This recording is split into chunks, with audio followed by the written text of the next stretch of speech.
औज़ुबिल्लाहिमिनश्शैतानिर्रजीम बिस्मिल्लाहिर्रहमानिर्रहीम। दोस्तों, मैं हूं डॉक्टर शमसुर रहमान और आज हम बात करेंगे होम्योपैथिक मदर टिंक्चर लाइकोपस के बारे में।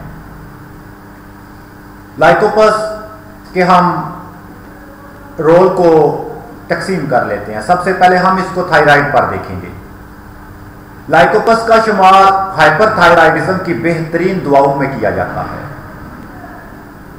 दोस्तों, इसमें lithospermic acid and other organic acids की मौजूदगी इसको एंटी हाइपरथायराइडिज्म बनाती है।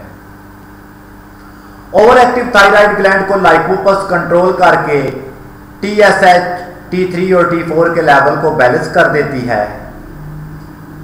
लाइकोपस थायराइड की ग्रेव्स डिजीज और थायरोटॉक्सिकोसिस को शफा बख्शती है।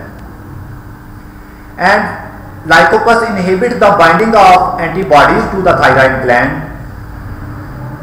ये एंटीबॉडीज हाइपरथायराइडिज्म की बहुत बड़ी कॉमन फॉर्म ग्रेव्स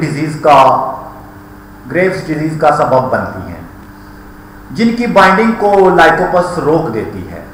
अल मुख्तसर होम्योपैथिक एंटी थायराइडिज्म ग्रुप की बहुत बड़ी अहम दुआ है।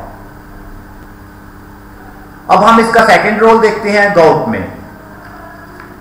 गाउट में ये सुपर इफेक्टिव दुआ मानी जाती है, क्योंकि ज़ैंथाइन ऑक्सीडेज एंजाइम जो जिसमें इंसानी में यूरिक एसिड की पैदावार की चाबी है, यानी की to the production of uric acid in gout, इस ज़ैंथाइन ऑक्सीडेज एंजाइम को इनहिबिट करके यूरिक एसिड की पैदावार को रोकती है। इसलिए गाउट में सुपर इफेक्टिव दुआ मानी जाती है। इसके अलावा हाइपर एड्रेनलिज्म में भी मुश्तमिल है। लाइकोपस एक बेहतरीन कार्डिक टॉनिक है। जब थायराइड की प्रॉब्लम के साथ यानी हाइपरथायराइडिज्म के साथ दिल का साइज बढ़ गया हो तो इस दवा की अहमियत उजागर होती है। दिल के रिदम का बढ़ जाना, हाई ब्लड प्रेशर को ये कंट्रोल करने वाली बेहतरीन दुआ है।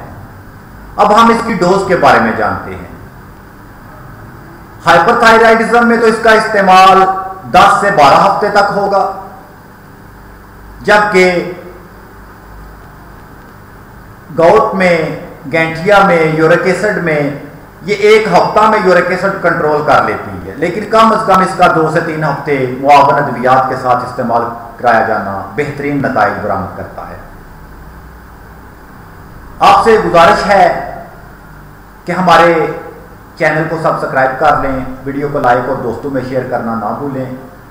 और ये वीडियो सिर्फ और सिर्फ अवेयरनेस के लिए है। सेल्फ मेडिकेशन से गुरेज करें। फी मानिल्लाह। अल्लाह हाफिज।